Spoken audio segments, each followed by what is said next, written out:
realmente como estamos acostumbrados siempre a vernos. La idea de hoy, pues, en el día de hoy estaremos trabajando el tercer taller de maestros.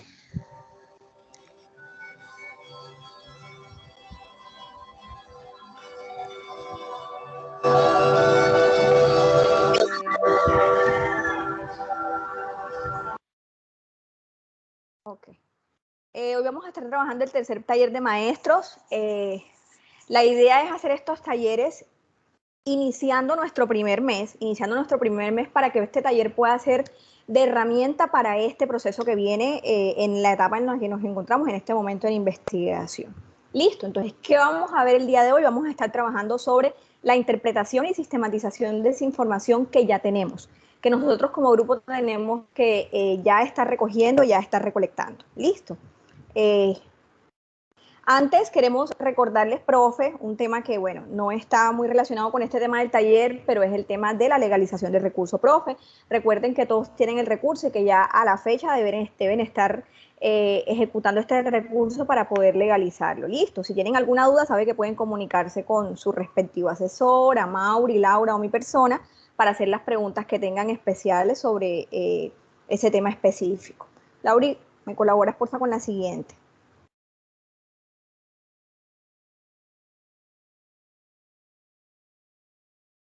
Bueno, ya ustedes, todos los que estamos acá, nosotros conocemos este mapita de la ruta de la investigación que tanto nos gusta. En este momento estamos en la fase 2 de nuestra ruta de investigación. Exactamente estamos ubicados en la parte de deberíamos estar ubicados en la parte de organización de la información e interpretación de los datos. En ese punto debemos estar. Regálame 2 clics, Laura, porfa. En esa parte justamente necesitamos estar, ¿listo? En esta partecita que nos está señalando el mapa. Esta es una parte supremamente importante en nuestro proceso de investigación. En este punto estamos haciendo varias cosas al tiempo. Estamos ejecutando esas cosas de campo que nuestro proyecto necesita, pero a la vez también estamos en todo el proceso de recolectar esa información con esos instrumentos que hemos hecho, que es lo que vamos a hacer ahorita, verificar y mirar esos instrumentos con los que contamos y también saber qué podemos hacer entonces con toda esa información que recogemos. ¿De acuerdo? Bienvenidos a todos los profes que se están uniendo y muchísimas gracias. Entonces, ¿qué tenemos que hacer en este momento? Hay 3 pasos que vamos a dar. El primer paso es retomar la investigación que tenemos. Todos, absolutamente todos. Es importante saber que hasta la hojita que el estudiante investigador cogió y anotó algo importante en una asesoría, algo importante en una reunión, algo importante en una salida de campo, algo importante en un experimento o en una observación que se hizo, esa hojita escrita por ese estudiante investigador, eso también hace parte de un instrumento de recolección de información. Y esa información que se anotó ahí es posible que sea de suma importancia para el proceso que vamos a vivir en este momento. Entonces, eso es lo importante de este punto, el retomar esos instrumentos, el tomar todos esos instrumentos que tenemos, que hemos desarrollado en todas nuestras etapas de investigación, que hemos hecho hasta ahora, tomarlos. ¿Qué instrumentos? Ya sea si yo hice encuesta o si yo hice una entrevista, todos esos registros de observación, todas esas anotaciones en bitácora, todas esas anotaciones en diario de campo, en los formatos de visita. Listo. No podemos dejar por fuera las fotografías y los registros audiovisuales, ¿vale? Porque esas fotografías y esos registros audiovisuales también nos van a dar muchísima información. Siguiente. Listo. Nuestra segunda parte, entonces, nuestro segundo punto en este proceso es la codificación de esa información recolectada. Ya yo me senté con el grupo de investigación y tengo todos los instrumentos, nos sentamos en el salón de clase o hacemos una asesoría, un encuentro virtual y tenemos todos esos documentos, todas esas hojas, todos esos formatos, la encuentadora, todos esos formatos que nos brindan esa información. Entonces ahora vamos a hacer la codificación de esa información. ¿Qué es la codificación? No es más que una transcripción de esa información que yo tengo en una hoja, al lápiz, de una forma ya más académica, más investigativa. Listo, entonces se deben reunir todos esos resultados que arrojaron esos instrumentos, ¿vale? Y para eso necesitamos organizar la información seleccionada. tenemos que comenzar entonces a hacer la tabulación, vamos a hacer el cruce de información en tablas, en cuadros, en esquemas, en esos formatos que nosotros elijamos de acuerdo a la intención que tengamos para informar y de acuerdo a la propia información que tengamos. Hay dos puntos a tener en cuenta en esta codificación de la información. Primero, es importante definir categorías. ¿Para qué? Para ordenar esa información. Estas categorías podemos utilizar etiquetas y esas etiquetas nos van a servir para comenzar a clasificar o a agrupar las características comunes de esa información que tenemos. Entonces, por ejemplo, yo hice una entrevista, yo hice una encuesta. Por supuesto, la información que me dan en esa encuesta está mucho más organizada. Entonces, yo la puedo etiquetar, yo la puedo rotular, el tipo de información que yo sé que tengo en esas encuestas. Pero además también tengo registros fotográficos. A esos registros fotográficos también debo etiquetarlos porque es que es posible y seguramente la información que me van a dar las encuestas no es la misma que me va a dar los registros fotográficos. Entonces, la forma en que voy a analizar, la forma en que yo voy a tabular, en que yo voy a cruzar la información que tengo en la encuesta no va a ser la misma en la que yo voy a tabular, la que yo voy a cruzar información en un registro fotográfico, por ejemplo, en una salida de campo. Listo. Y la segunda parte de esta codificación debe ser entonces marcar y señalar esas diferentes categorías. Yo lo hago también teniendo en cuenta al objetivo que tiene mi investigación. Resulta más fácil diferenciar las categorías de manera visual. Ustedes las pueden rotular con colores, por ejemplo, bueno, de todos estos colores, todas estas son las encuestas, los de amarillo todos son las encuestas, la información que tengo esta de azul son todas la información que se recolectaron en las asesorías, esto que tengo de verde fue todas las entrevistas que yo le hice a los expertos, por ejemplo. Entonces, de esa manera va a ser más fácil a la hora de organizar esa información.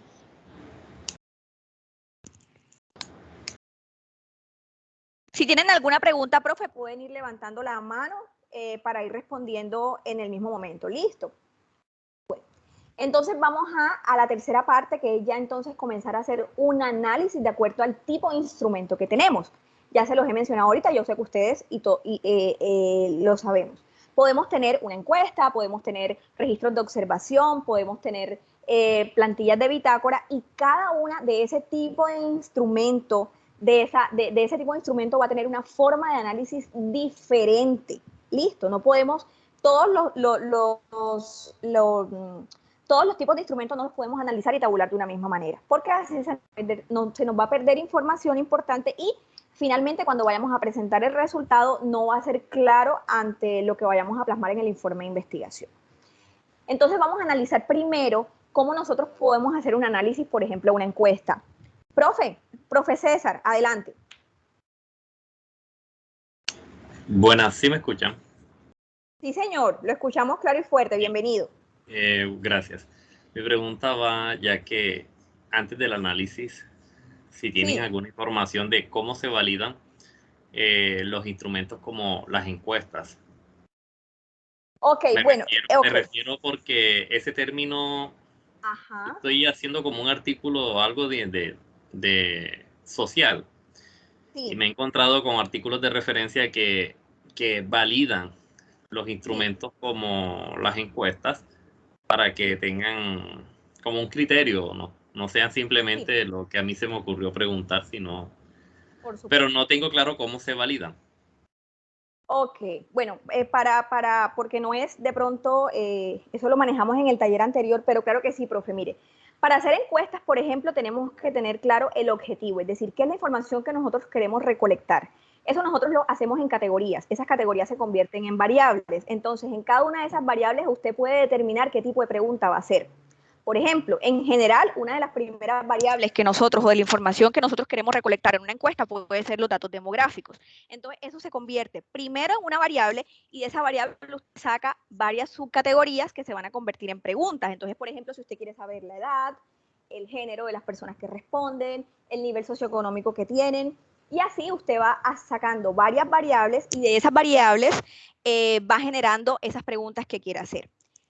¿De qué manera podemos también dar validez? Eso es la primera parte. Y la segunda parte es que cada encuesta, cada instrumento de investigación que nosotros hagamos debe tener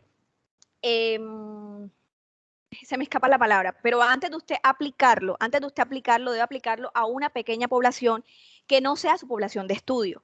¿Para qué? Primero para entender que la pregunta está clara, y que esa persona que usted va a hacer su objeto de estudio pueda responder la pregunta sin cuando usted le vaya a hacer la encuesta, usted tenga que llegarle a explicar tanto, porque eso nos va a dañar entonces la información que esa persona nos va a dar. Listo. Entonces, primero hace una validación de esa manera de ese instrumento. Por supuesto, cuando ya son otro tipo de investigaciones, las validaciones van a ser mucho más, deben ser certificadas por cierto tipo de entidades. Y también hay estudios específicos de investigación que se especializan solamente a hacer validación de instrumentos. Es decir, si usted se pone a hacer una búsqueda académica sobre ese proceso, usted va a encontrar que hay estudios que solamente le va a decir validación de la escala tal. Es decir, la validación de una escala, validar una escala de forma académica va a requerir hacer una investigación solo para lograr validar esa escala.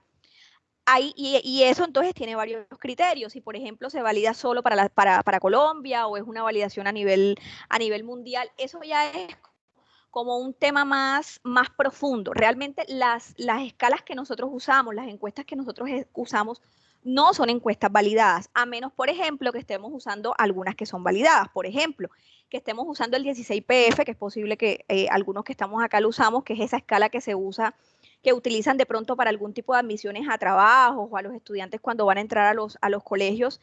Esas escalas son ya escalas validadas, que ya se han hecho estudios, muchísimos años se han estudiado, se han hecho investigaciones sobre ellas y dan una validez certificada de la escala. Pero a nivel de nosotros como ondas, podemos usar escalas validadas, pero nosotros dentro de nuestra investigación, validar una escala, tendríamos que hacer una investigación para validar la escala. ¿Me hice entender? Sí, claro. De pronto, si es posible, aparte de esta charla, tener como una información precisa o concreta, o discutir un poco más del tema, se lo agradecería. Claro. Listo, gracias. Claro, perfecto. Listo, estoy pendiente, profe. Gracias a usted.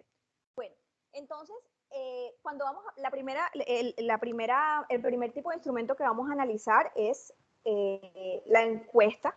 Es posible que algunos de ustedes estén usando las encuestas dentro de su proceso, otros no, pero es válido tener toda la información. Entonces, en la encuesta, en una encuesta primero tenemos que saber que se la vamos a aplicar a una muestra de toda esa población que nosotros vamos a trabajar.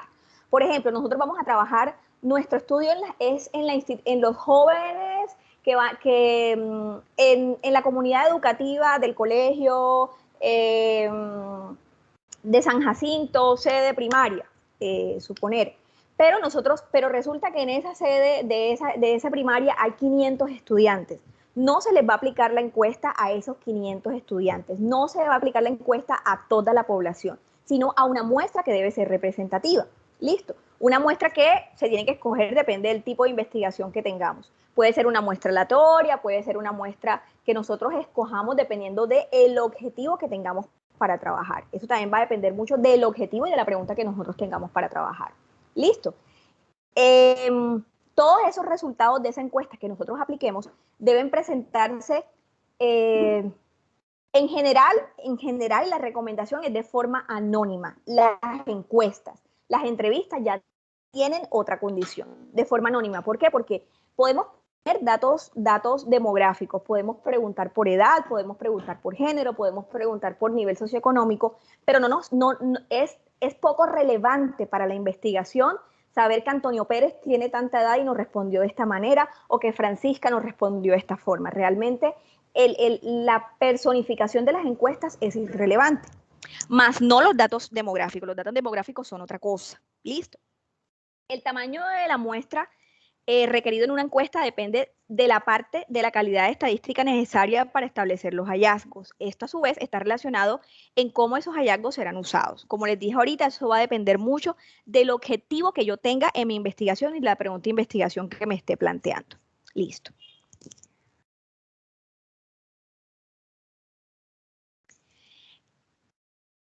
Las encuestas específicamente se presentan para hacer análisis cuantitativo, en donde se observan los datos que pueden codificarse y representarse mediante números y obtener resúmenes numéricos de los resultados. Para esto es importante lo que ahorita hace poco le estaba explicando al profe César. Nosotros organizamos y redactamos la pregunta, pero en esas encuestas es tan importante el tipo de pregunta como el tipo de respuesta que yo les dé o las opciones de respuesta que yo les dé a mis participantes. Preguntas abiertas se pueden hacer, sí, pero va a generar más dificultad para codificar esas respuestas que me están dando. Entonces puedo hacer, y en las encuestas puedo hacer diferentes tipos. Puede ser tipo test con única opción de respuesta o con 2 opciones de respuesta o respuesta abierta, como les dije, pero eso va a depender muchísimo de mi objetivo de investigación y de la cantidad de encuestas que yo vaya a realizar. Se recomienda tener en cuenta las variables que yo estoy usando, las variables que yo quiero, las variables que como investigación, como investigadores y como grupo de investigación yo quiero buscar o dar respuesta durante la aplicación o durante el resultado de esa encuesta. Por ejemplo, yo quiero decir, por ejemplo, que X participantes respondieron a la pregunta de determinada manera. Por ejemplo, mi primera pregunta es, o una de las preguntas en mi encuesta es, ¿cuántas veces al año faltas a una clase virtual por dificultades en Internet? Entonces, a esa respuesta, 50 estudiantes me respondieron más de 10 veces. 30 estudiantes me respondieron más de 15 veces. Entonces, de esa manera, cruzar la información de esa manera va a ser más fácil para tabularla. Pero ojo, también podemos hacer preguntas abiertas, pero antes de entonces llegar a esta tabulación debemos comenzar a rotularla y a que esas preguntas abiertas se conviertan en subcategorías que pueda tabular. El análisis de mi encuesta va a ser el resultado de esos porcentajes y esos promedios que me den esas tablitas que yo voy a hacer en Excel, que ahorita las vamos a ver más adelante, cómo se van a ver y cómo lo podemos hacer en el set. Pero esa tabulación en sí no me dice nada, sí, adelante, André, pero esa tabulación en sí, esa tabulación sola, es decir, si yo omito la parte que está acá donde dice interpretación, esta tabulación sola, esa barrita, ese gráfico de pastel, 44%, versus 56%, es posible que no me vaya a decir nada si yo a eso no le coloco una interpretación. Entonces, en cada análisis, en cada formato que ustedes coloquen, que ustedes escojan en Excel, teniendo en cuenta, por supuesto, su objetivo y el tipo de información que ustedes vayan a presentar, tienen que tener una interpretación. Parece redundante, es posible que pueda parecer redundante y que fácilmente podamos decir, bueno, sin esta interpretación yo puedo decir, la pregunta es, ¿sabes qué es la participación ciudadana? Mire que es importante mostrar la tablita donde está bien, mostrar como de esas dos formas en cómo puedo determinar o cómo se está repartida el número de respuestas que dieron mis participantes en esa encuesta, para tener para que la persona que lea el informe tenga mayor información. Siempre en investigación tenemos que tener claro algo, y es que nosotros como investigadores, o yo como asesor, o yo como maestro co-investigador, puedo tener claro lo que está en el informe.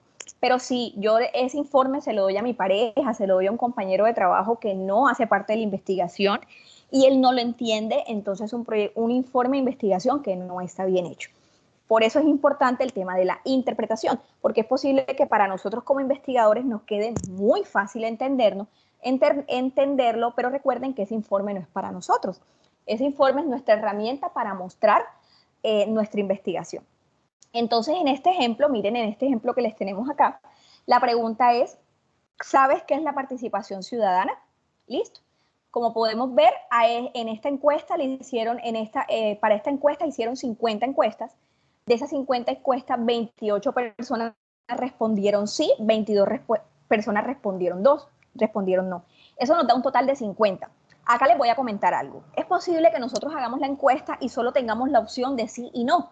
Y resulta que nosotros cuando vayamos a revisar esa encuesta nos damos cuenta que sí, que respondieron 26, respondieron sí y no respondieron 20 preguntas. Y a la hora de sumar no nos va a dar 50 encuestas. Eso siempre tenemos que tenerlo claro. Entonces tenemos que anexar otro espacio en la parte de tabulación de encuesta que dice no sabe, no responde, y vamos a poner esas partes de encuesta que no respondieron. No podemos rellenar la encuesta, vamos a poner sí o vamos a poner no. No, tenemos que agregar un no sabe y no responde, y siempre nos debe dar el total del universo de las encuestas, es decir, un total de 50 en este caso. En la siguiente columna, miren que ya se hace, nos da un porcentaje que también nos da un 100%. Entonces la tablita la hacemos en Excel y nos muestra, el gráfico nos muestra entonces que un 44% de las personas que respondieron sí sabe qué es la participación ciudadana y un 56% no sabe qué es la participación ciudadana. Por ejemplo, este tipo de encuestas fue con respuesta sí y no, pero puede haber otro tipo de respuesta. Por ejemplo, ustedes pueden poner, ¿sabe qué es la participación ciudadana? Y pueden poner, por ejemplo, dos conceptos, un concepto errado de participación ciudadana y un concepto adecuado de participación ciudadana. Entonces la pregunta cambiaría, la respuesta cambiaría, pero la intención de la pregunta es la misma. Entonces ustedes ya irían, como hacen ustedes como docentes, preguntar si la respuesta es correcta o no. Entonces, por ejemplo, la participación ciudadana es la forma como analizamos... Bueno, la participación ciudadana es la forma activa en cómo participamos en nuestros procesos ciudadanos como personas, como ciudadanos. Esa de pronto sería la respuesta que sería que sí conoce qué es la participación ciudadana, mientras que la otra sería la participación ciudadana es la participación ciudadana solamente ejercer el voto. Esa sería que no sabe realmente qué es la participación ciudadana. La respuesta y el tipo de pregunta cambió, pero la intención de mi pregunta es la misma. La otra opción es también que la puedo dejar abierta. La puedo hacer, pero la puedo dejar abierta y depende de lo que la persona escriba. Yo entonces ahí voy a determinar y voy a tabular si con la respuesta que ella me dio sabe lo que es la participación ciudadana o no sabe lo que es la participación ciudadana.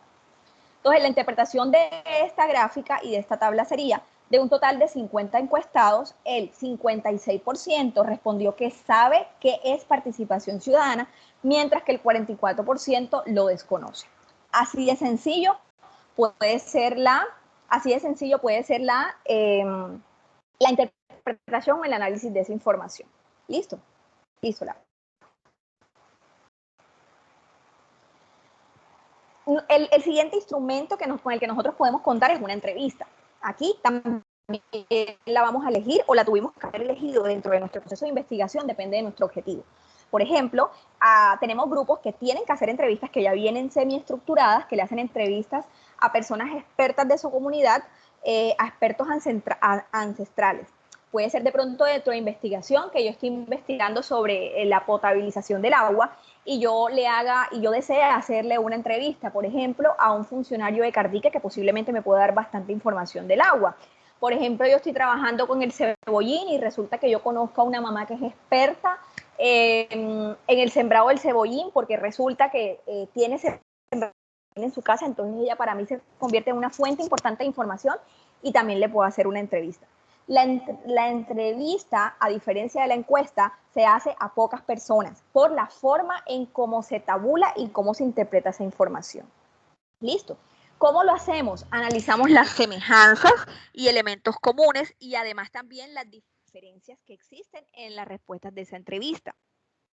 De lo que resultó en lo que comparamos anteriormente, entonces hacemos variables. Miren lo diferente. En la primera parte, es decir, en la parte de la encuesta, yo primero tengo las variables para poder diseñar mis preguntas y ya al final lo que voy a hacer es tabular. Pero en la entrevista, como la entrevista yo la puedo, por ejemplo, tener semiestructurada, pero a medida que yo voy hablando con el experto pueden salir otras preguntas. Yo al final de mi entrevista también tengo que hacer variables porque ya son las que me van a dar la importancia o el respaldo a ese objetivo de investigación. No olvidemos que lo importante de todo esto es que ese instrumento que yo utilice debe estar respaldado por mi objetivo de investigación. Resumir cada una de las entrevistas destacando los temas significativos de esa conversación que yo tengo anotada, que yo tengo registrada en un video. Una vez que conocemos todas las respuestas que me dieron en las entrevistas, el procedimiento consiste en encontrar y darle nombre a los patrones generales de respuestas. Respuestas similares, respuestas que se parezcan, respuestas comunes. Listar esos patrones y después asignar un valor numérico o símbolo de cada patrón. Así, un patrón de respuesta constituirá una categoría de respuesta. Y esa categoría de respuesta son las variables que yo les mencioné ahorita hace poco. Listo, Laurita. Bueno, entonces, el análisis de la entrevista.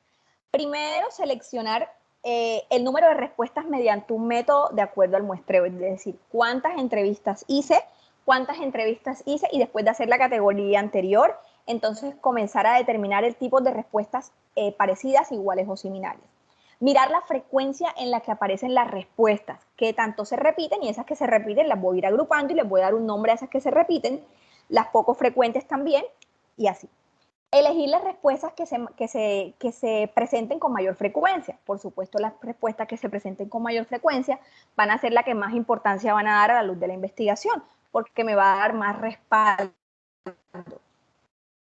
Clasificar las respuestas elegidas en temas, aspectos o el objetivo, los objetivos específicos que yo tenga, de acuerdo a criterios lógicos, cuidando que sean mutuamente excluyentes. Darle un nombre o título a cada tema, aspecto o rubro o variable, listo, que eso me va a generar el patrón de respuesta y asignar el código a ese patrón de respuesta. Para entonces después ir a hacer una gráfica y hay alguien que está levantando la mano. Para luego entonces ir a hacer la gráfica que hicimos también con la entrevista. ¿Es posible o es posible no? Con el tema de la entrevista, el proceso es más saturante en cuanto a que me toca leer cada cosita que las personas que estoy entrevistando respondieron, y a veces la respuesta, por ejemplo, puede ser toda una hoja. La respuesta a una misma pregunta puede ser toda una hoja, pero tengo que analizar esa hoja y comenzar entonces a la respuesta que me dio Antonio, mirar la diferencia o las partes comunes que me dio Miguel, y mirar entonces si de esa manera comenzar a categorizarlas para crear variables y para luego de esas variables comenzar a crear gráficas y después crear el análisis. ¿Listo? Listo, Laurita.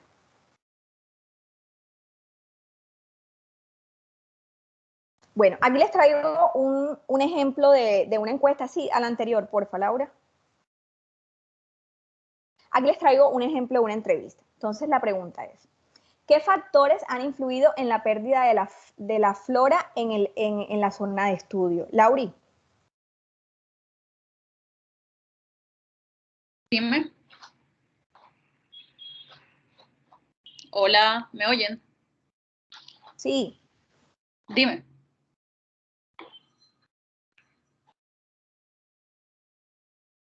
Hola. Mi Laurita, esta es la parte de las entrevistas. Ok. Bueno, en este ejemplo tenemos una entrevista que se le realizó a 3 personas y se les hizo la siguiente pregunta. ¿Qué factores han influido en la pérdida de la flora en la zona de estudio? Entonces, estas 3 personas dieron diferentes tipos de respuestas. La primera persona entrevistada respondió que por la quema de basuras y la falta de lluvia. La segunda persona entrevistada dijo que la gente no respetaba los espacios verdes. El principal sustento de la comunidad son las artesanías en madera, por ello se talan los árboles, y el aumento de la temperatura. Y la tercera persona entrevistada dice que se utiliza el terreno para la ganadería y la deforestación. Entonces, ¿qué hicimos con esta entrevista? Creo que se me trabó la presentación. ¿Ustedes ven que está pasando la presentación? No, Lau, quedó ahí. Quedó en donde está las categorías. Sí, no me está pasando la presentación. Deja de presentar, o sea, deja de compartir e intenta nuevamente a ver si te permite.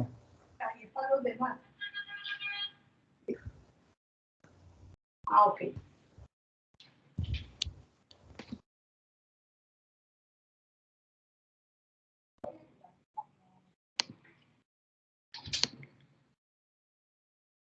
Listo, ¿ahí me están viendo? En las categorías, sí. Pero no, o sea, la puedo pasar si no estoy compartiendo, pero cuando estoy compartiendo no me deja.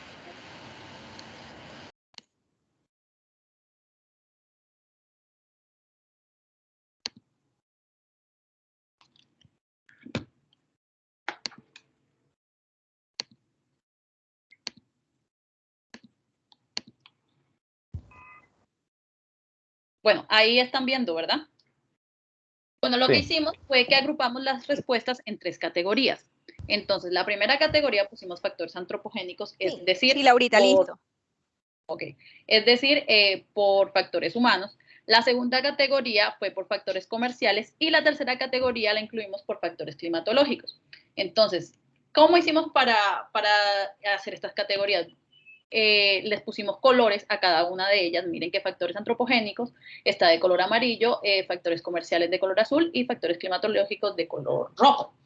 Entonces, en factores antropogénicos pusimos la quema de basuras, que no se respetan los espacios verdes, y la deforestación. En los factores comerciales, es decir, en la parte azul, pusimos que se utiliza el terreno para la ganadería y que el principal sustento de la comunidad son las artesanías de madera, por ello se talan los árboles. Y por último, en los factores climatológicos, la falta de lluvia y el aumento de la temperatura. Y con esto hicimos unas gráficas de barras en la cual podemos observar que el 43% de las personas entrevistadas dieron como respuesta que los factores que han influido en la pérdida de la flora ha sido por culpa del hombre.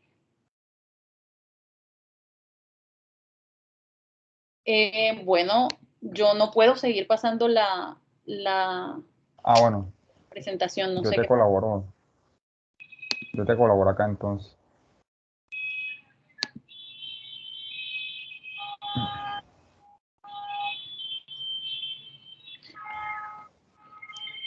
Me confirman si pueden. ¿Se logra ver?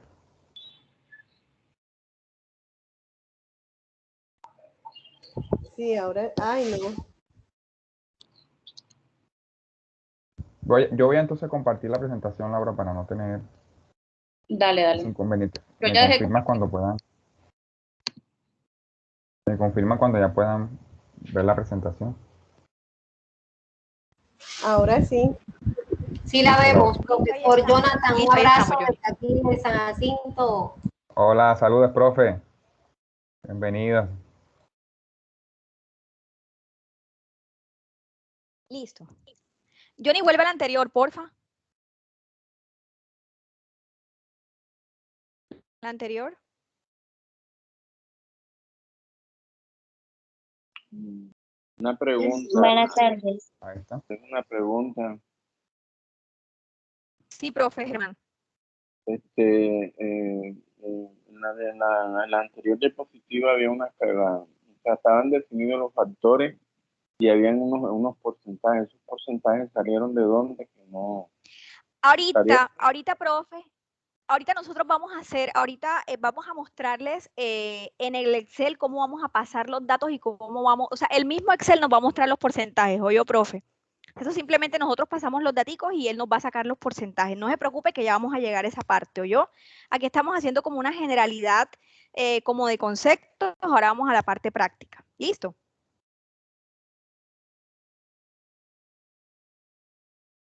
Bueno, sí, ya eso lo habló Laurita. Bueno, entonces miren, en la anterior, mire que había más categorías. Habían de pronto, no había categorías, mejor dicho. Entonces ya cuando comenzamos a analizar ese tipo de respuestas, podemos hacer 3 categorías, 4 categorías, 2 categorías. Lo cierto es que tienen que ser más de una categoría para poder entonces hacer el cruce de información y hacer análisis de información. Si no tenemos más de 2 categorías, no podemos hacer cruces de análisis de información. Entonces, eso lo tenemos que tener clarísimo. ¿Quién diseña esas categorías? ¿Quién hace esas categorías? Ustedes como investigadores. ¿Listo? Dependiendo de los resultados que encontraron en esas entrevistas que ustedes hicieron a los expertos. ¿De acuerdo? Listo. Entonces, una tercera, sí. No, que quería responderle al profesor que de dónde salieron esos porcentajes. Esta gráfica es por la pregunta, no por la entrevista completa. Entonces, en esta pregunta se tuvieron 7 respuestas. Entonces, yo tomo una de las categorías, son tres respuestas, y las divido entre el número completo de respuestas, y eso lo multiplico por 100. Así fue como sacamos el porcentaje para esta gráfica. Listo.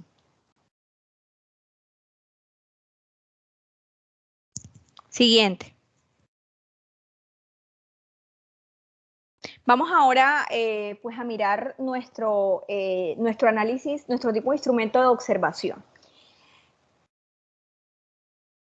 Es posible que la mayoría de los que estemos aquí tengamos este tipo de instrumento. Es posible que lo tengamos de manera, ¿cómo así? Que no hayamos hecho un instrumento y no nos hayamos sentado a pensar en cómo vamos a colocar la información que observamos, o si necesariamente es si necesariamente se hizo un experimento, se hizo un proceso de laboratorio, entonces no se hizo una tabla para anexar. Pero en las asesorías, en nuestros encuentros como grupo de investigación, hay en las fotografías que tomamos como evidencia de salida de campo, todo eso son instrumentos de recolección de información.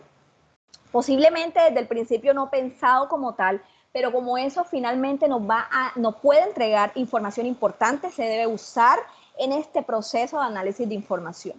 Como les dije al principio, todo eso de pronto que los chicos anotan en sus libros de nota, en las asesorías, en la búsqueda bibliográfica, de pronto las anotaciones que hicieron, en la búsqueda de los antecedentes, las anotaciones que hicieron, las anotaciones que hicieron de acuerdo al proceso experimental que estaban haciendo, que no estaban dentro de pronto de ese instrumento de recolección como observación o como una tabla de observación o como un registro de observación, pero que finalmente sí existe una nota escrita del proceso. Eso se convierte en una información importante y como tal tenemos que analizarla. ¿Listo? Entonces, igual la misma sugerencia que al principio, mirar con qué tipo contamos, ya sea pues si son fotografías, si son videos, si son escritos, si son anotaciones, si son cosas que subrayamos, todas esas cosas, entonces comenzar a clasificarlas, a subclasificarlas con colores, a través de bloques, a través de grupitos. Este grupito me está dando esta información, este grupito me está dando información sobre el experimento, este grupito me está dando información sobre la salida de campo, pero entonces listo, esta información que tengo sobre la salida de campo la subdivido. Esta es sobre la primera salida de campo, esta me lleva a mirar solamente el comportamiento de las especies, esta me lleva a mirar características ya más de medición y tangible sobre lo que yo hice. Entonces, de esa manera clasifico, y luego cuando yo tenga esa clasificación, entonces voy a categorizar, y luego de categorizar, ya ustedes saben lo que hacemos, luego de categorizar, comenzamos entonces a tabular la información, y después de tabularla, la analizamos. Siguiente. Listo. Esta es la parte entonces de experimentos de laboratorio. Los que estamos en ese punto o los grupos que están en ese punto pueden ser las pruebas de laboratorios que se hacen o experimentos que se hacen dentro del proceso de investigación. Primero, tener claro el tipo de prueba o el tipo de experimento que se está haciendo y el objetivo que este experimento, que ese experimento o que esa prueba tiene dentro de mi investigación. Escribir y describir el paso a paso de eso que estoy realizando. Lo puedo describir de forma escritura o lo puedo hacer a través de fotografías que me vayan mostrando el paso a paso, pero si lo voy a hacer con fotografías, después cuando termine el experimento, yo llegue a mi casa, tengo que transcribirlo para que quede descrito paso a paso. Identificar y describir los hallazgos y particularidades obtenidas de las pruebas y experimentos realizados. De pronto cosas que yo tenía, que teníamos como grupo de investigación en mente, pero por circunstancias ajenas, ya sea por variables que no controlamos, que siempre hay variables que posiblemente se nos salgan de control de investigación. El experimento no salió bien, todo eso tengo que escribirlo. Porque aunque no haya salido bien o las cosas no hayan salido como nosotros planeamos que hayan salido, es posible y seguramente también hay información importante que nos sirva a la luz de la investigación. ¿Listo? comparar según sea el caso de lo que estemos haciendo, las diferentes pruebas, los experimentos realizados entre sí, el antes o el después, algo así como una prueba pretest y una posterior. Realizar los resultados obtenidos con los encontrados en la bibliografía realizada y resaltar los aportes que hacen a la investigación del grupo. Recuerden que si tienen preguntitas, podemos ir enseguida resolviéndolas. Bueno, profe. Al anterior, por favor. Ahora vamos a hablar de algo muy importante, que es la selección del tipo de gráfico. Entonces, un gráfico es una representación visual de una serie de datos estadísticos. Es una herramienta muy eficaz. Bueno, hay cosas muy importantes que nosotros tenemos que tener en cuenta a la hora de seleccionar nuestro gráfico. Lo primero es que el gráfico debe captar la atención del lector. Se debe presentar la información de forma sencilla, clara y precisa, y se facilita la comparación de datos y destaca las tendencias y diferencias. Recuerden que el gráfico es la forma visual como nosotros estamos entregando los resultados. Es importante, por último, también que se ilustre el mensaje, tema o trama del texto al que acompaña. La siguiente, por favor. Entonces, ahora vamos a ver diferentes tipos de gráficos. El primer tipo de gráfico que tenemos es la gráfica de barras. Entonces, una gráfica de barras es una representación gráfica de un plano cartesiano de las frecuencias de una variable cualitativa, cuantitativa, discreta o continua. Recordemos que las variables discretas son los números enteros. Como por ejemplo, yo puedo decir, en este momento tenemos 15 profesores o 16 profesores. Yo no puedo decir tenemos 15.5 profesores. Y bueno, las variables continuas ya son los números decimales. En el ejemplo que vemos aquí, tenemos la producción de cereales en España para el año 2007. Entonces, en el eje de las X tenemos las categorías que serían los cereales. Hola. ¿Alguien o algo? ¿Una pregunta? Es que no se ve el ejemplo. Lo que está hablando no se ve. ¿No están viendo la...? No, estamos viendo... No, aún estamos en selección del tipo de gráfica. Ahora sí. Yo sí veo gráficas de barra. Sí, yo también lo veo. Yo también lo veo. Se ven claro. Yo también. Ahora no veo nada. Yo no veo nada.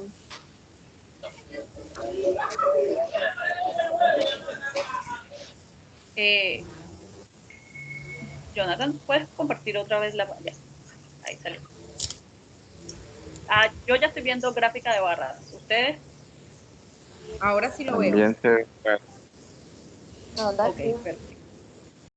Bueno, entonces, como les mostraba en este ejemplo, tenemos en el eje de las X las categorías y en el eje de las Y tenemos la frecuencia, es decir, la producción en millones de toneladas de cada uno de estos granos. Me pasa la siguiente diapositiva, por favor. Entonces, para las gráficas de barras tenemos dos orientaciones. Podemos tener las gráficas de barra verticales y las gráficas de barra horizontales. Las verticales son cuando las categorías las tenemos en el eje de las X y la frecuencia en el eje de las Y. Y la horizontal es cuando las categorías las tenemos en el eje de las Y la frecuencia en el eje de las X. Generalmente nosotros utilizamos la gráfica de barras vertical. Entonces ustedes se preguntarán, listo, entonces ¿para qué voy a usar una gráfica de barras horizontal? Esta la utilizamos cuando tenemos muchas categorías y los nombres de las categorías son muy largos. Entonces se muestra mejor de forma horizontal. Pasa a la siguiente.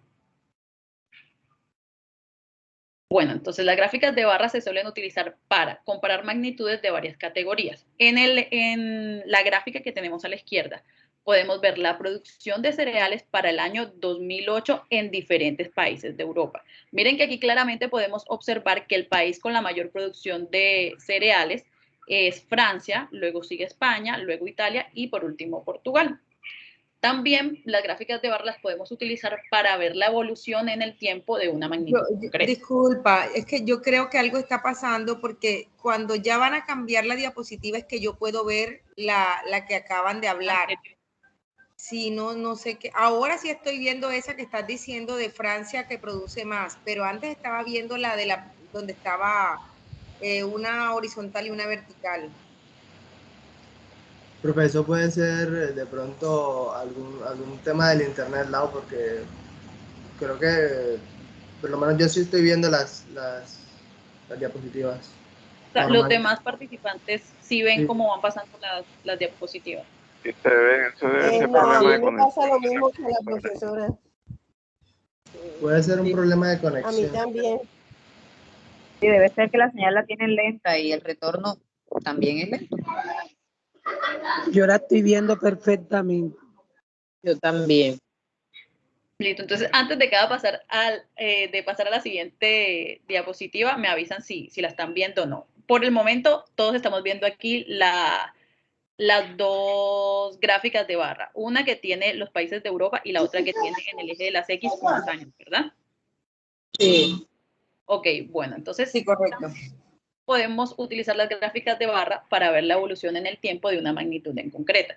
Entonces, en el ejemplo que tenemos del lado derecho, podemos ver la producción de cereales en España. O sea, ya aquí estamos viendo cómo ha variado la producción de cereales desde el año 2000 hasta el año 2008. Siguiente, por favor.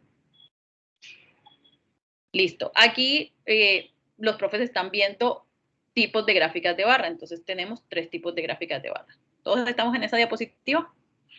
Sí. Ok. Yo no la estoy viendo. Sí, yo la veo bien. Ahora sí. Ok, entonces, profe, ya sabe que usted tiene que esperar un poquito más para que le muestre la diapositiva. De pronto es que tiene el internet lento. Bueno, tenemos 3 tipos de gráfica de barra. El primero, que es la gráfica de barra sencilla, contiene una única serie de datos, es como los ejemplos que hemos estado viendo anteriormente. El segundo tipo de gráfica es el agrupado. Este contiene varias series de datos y cada una se representa por un tipo de barra de un mismo color o textura. ¿Qué pasa aquí?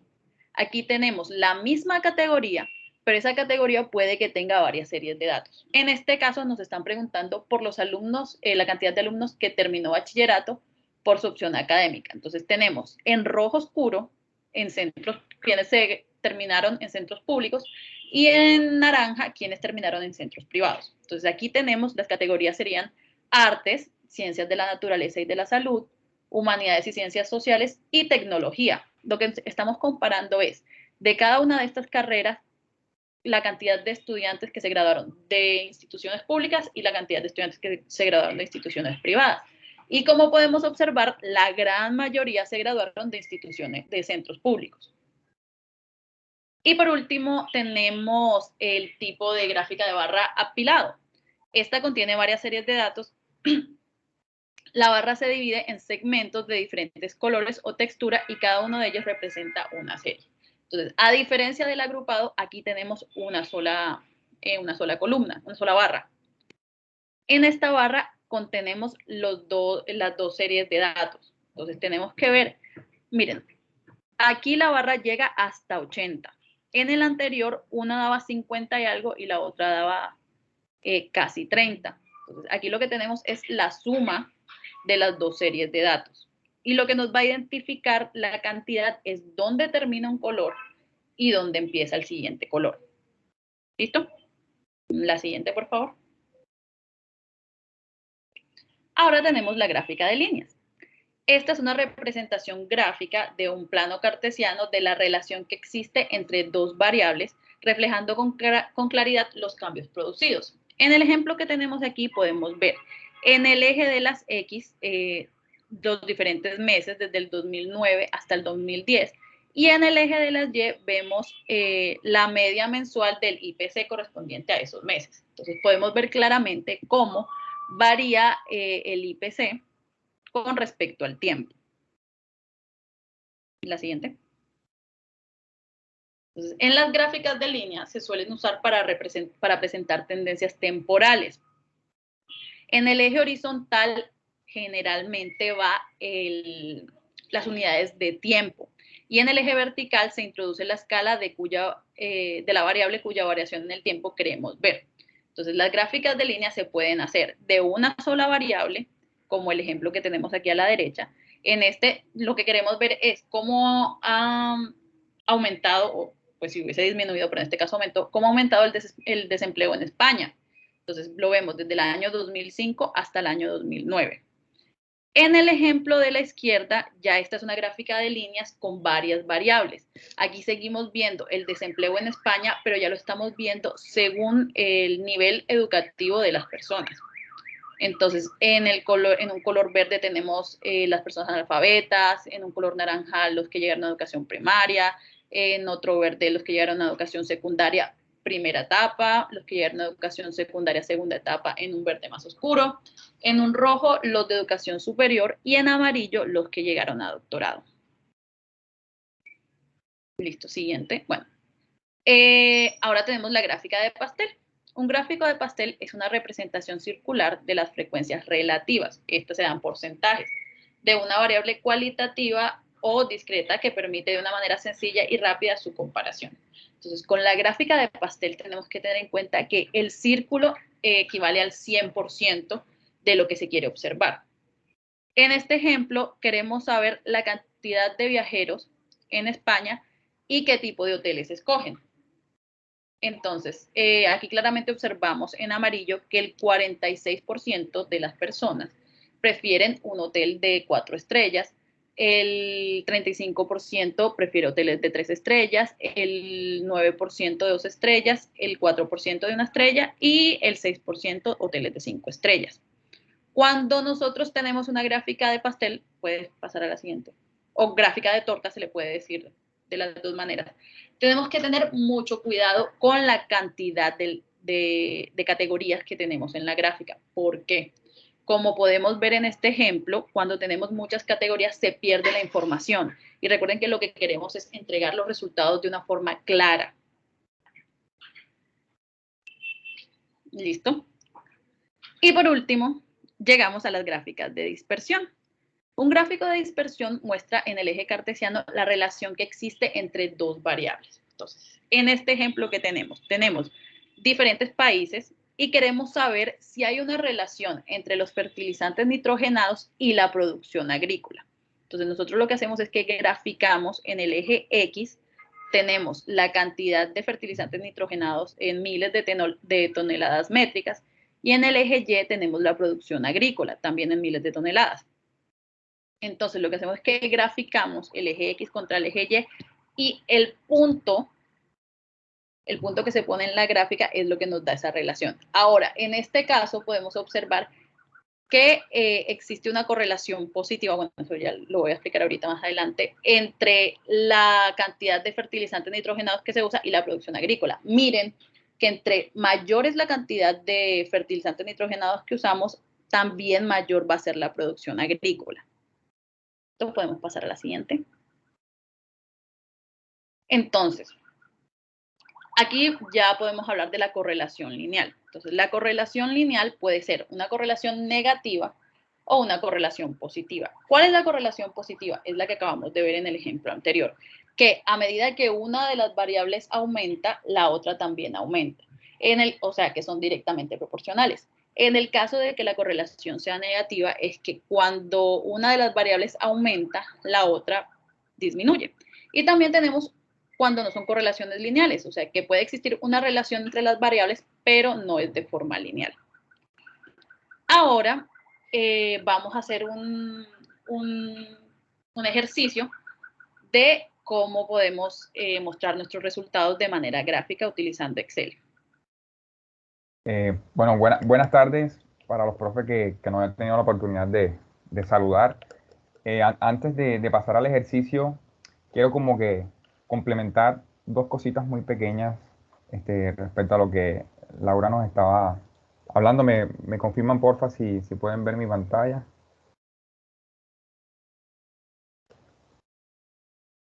Sí, yo la veo. Okay. Sí, yo la veo.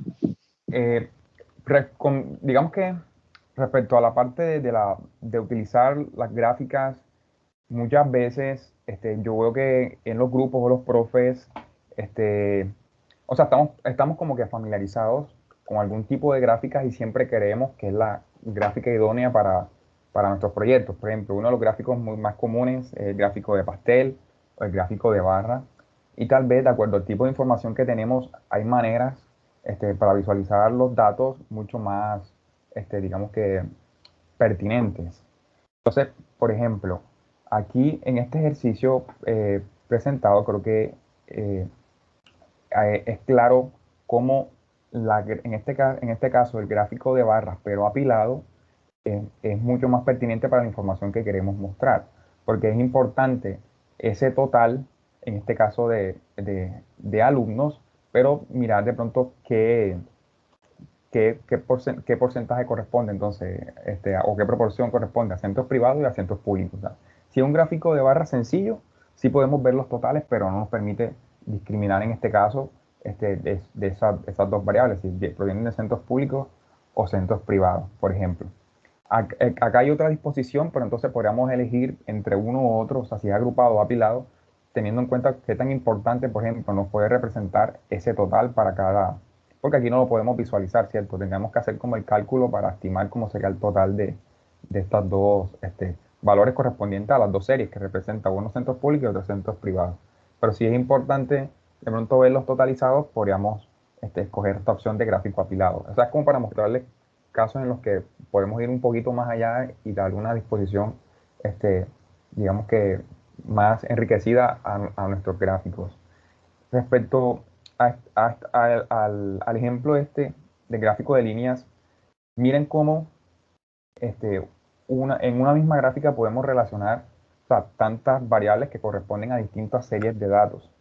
Si esto lo quisiéramos representar con un gráfico de barras, o sea, sería muy tedioso, o si no casi complicado o imposible poder realizarlo, porque tendríamos una cantidad aquí de barras con muchos colores superpuestos que sería muy difícil de pronto visualizarlo de esa manera. También de pronto cuando utilizamos un gráfico de línea, importante, o sea, si queremos ver cómo va esa continuidad en el tiempo, lo mejor de los datos que representa esa variable, entonces es como a tener en cuenta todas esas consideraciones al momento de escoger el gráfico, y quería aprovechar esos ejemplos claros porque realmente sí lo veo mucho a veces en los grupos que tienen datos como para representarlos de maneras diferentes y por ahí siempre quieren como que utilizar esas gráficas sencillas con las que estamos siempre familiarizados.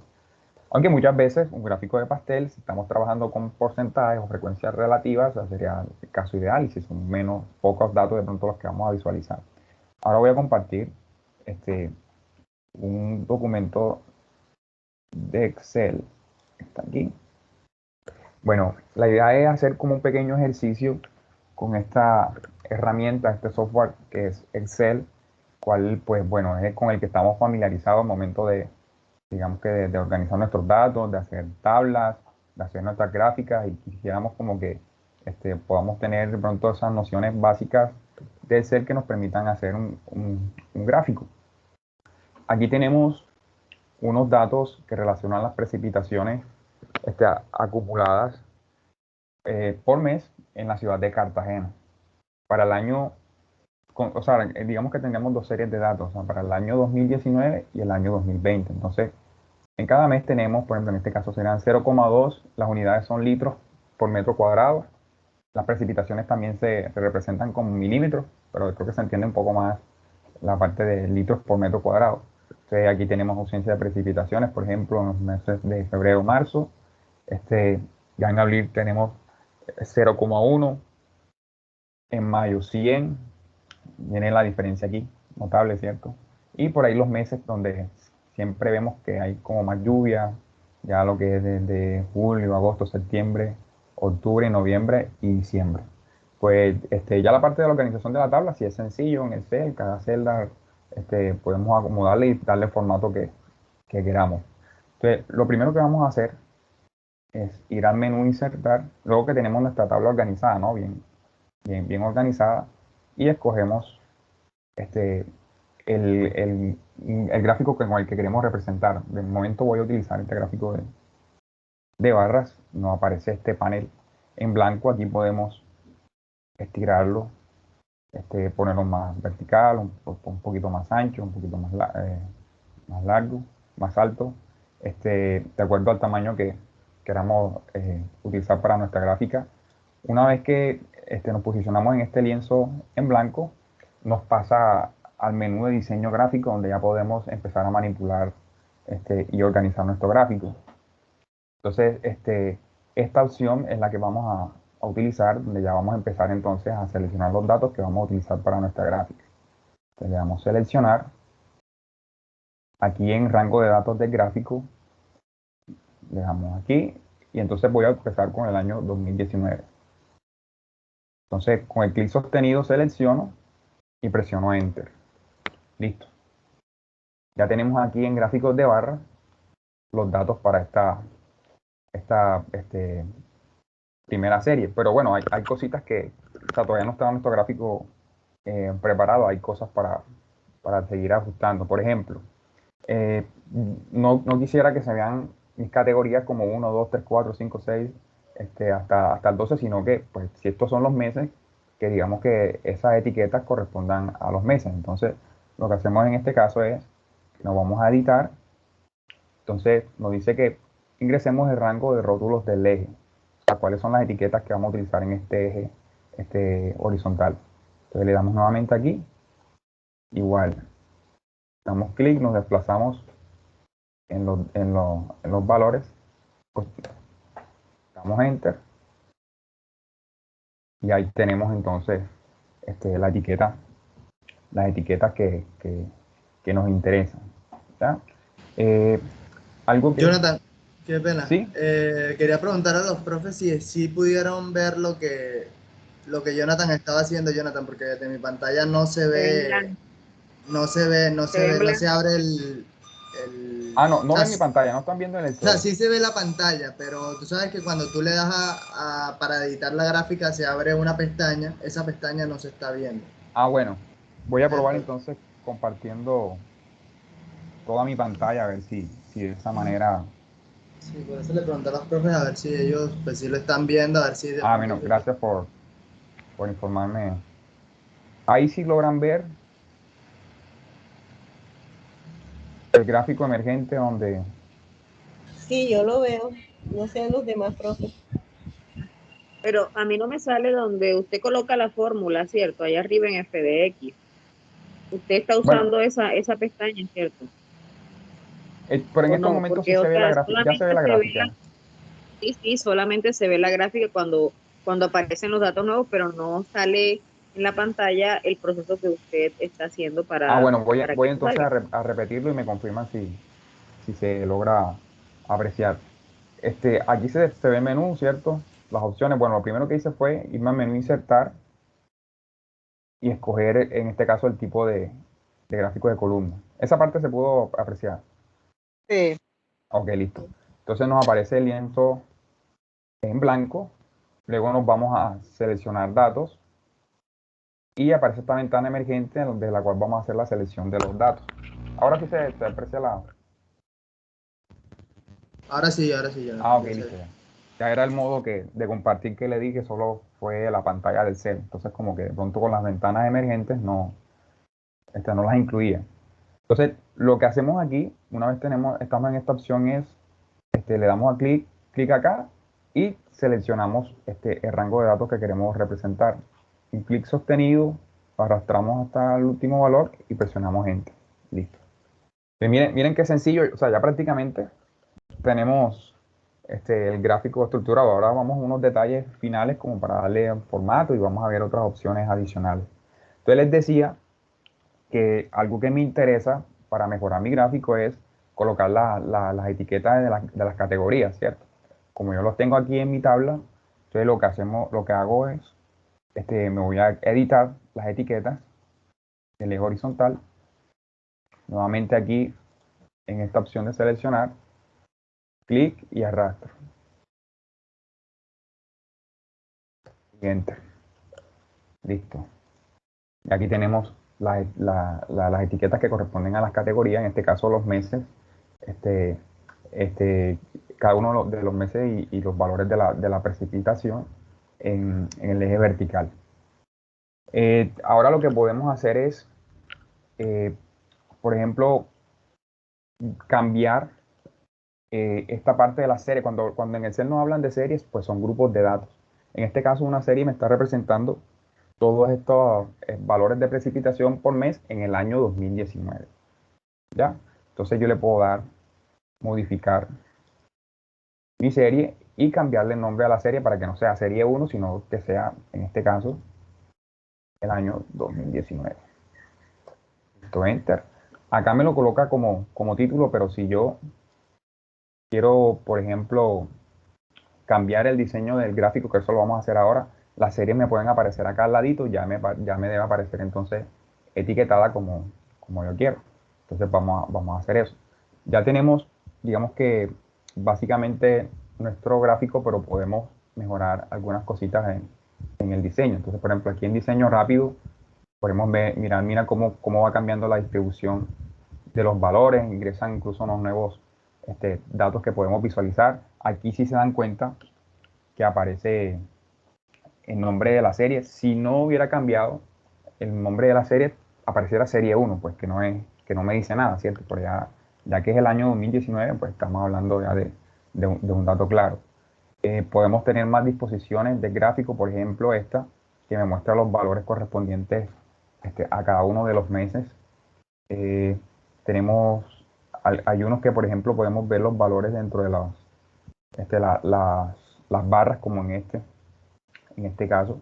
Entonces, pues bueno, ya eso dependiendo, si yo quiero que la información se vea muy precisa, porque bueno, aquí es como que un valor estimado y de pronto no me interesa manejar ese dato puntual. Bueno, aquí no, porque está la tablita, por ejemplo, en este caso. Pero si es muy importante el valor puntual, entonces ya puedo tomar opciones como esta, que se ve la etiqueta en la misma barra. ¿Ya? Eso dependiendo a lo que yo necesito.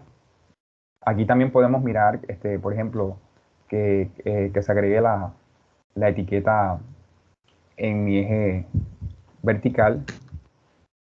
Y, por ejemplo, aquí podemos colocar las unidades en las que está la precipitación, litros por metro cuadrado. Y en este caso, para el título, sí podemos editarlo aquí directamente. Entonces, vamos a utilizar este mismo título.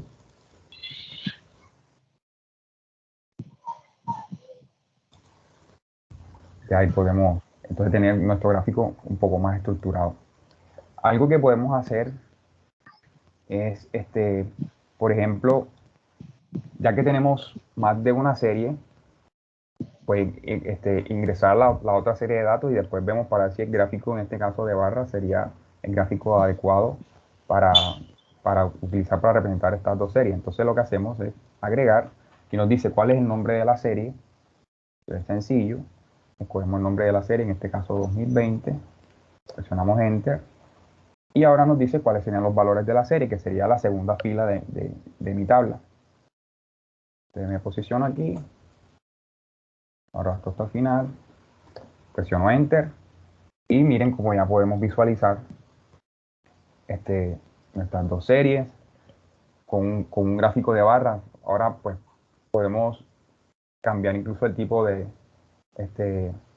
gráfico si consideramos que por ahí no es de pronto el gráfico que... Bueno, aquí podemos cambiar los colores. Queremos hacerlo de esta manera, que podemos cambiar los colores. Aquí también hay otras cuestiones de diseño que podemos trabajar. Ya eso es, pues bueno, más que todo cuestiones estéticas.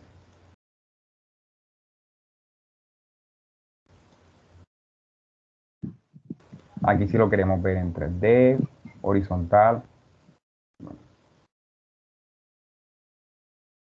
Si queremos probar con otro tipo de gráfico, lo podemos, por ejemplo, aquí, si queremos que se vea como un gráfico de línea, desde estas opciones acá, lo podemos hacer. Ya me cambio los colores, que quedaron unos colores muy similares, no me gustan eso. Vamos a cambiar aquí. Ok. Entonces, seleccionamos nuestro gráfico. Podemos cambiar aquí el tipo de gráfico. Entonces, por ejemplo, si nos interesa más que este tipo de datos se vea como con un gráfico de líneas, desde esta opción lo podemos cambiar de manera sencilla. Es claro que, pues, de pronto un gráfico de barras, para este caso, o el de línea, pueden ser opciones, pero por ejemplo, un gráfico de pastel, ya digamos que no sería adecuado porque los datos no están representados en porcentaje y habría como un conflicto aquí entre los datos, y por lo menos esta gráfica que estamos viendo aquí no corresponde en nada, ni es clara al tipo de información que queremos mostrar, ¿ya? Entonces, eso es lo que habría que mirar un poco ahí en detalle. ¿Alguna duda sobre el ejercicio que acabo de hacer? ¿O todo está claro para continuar?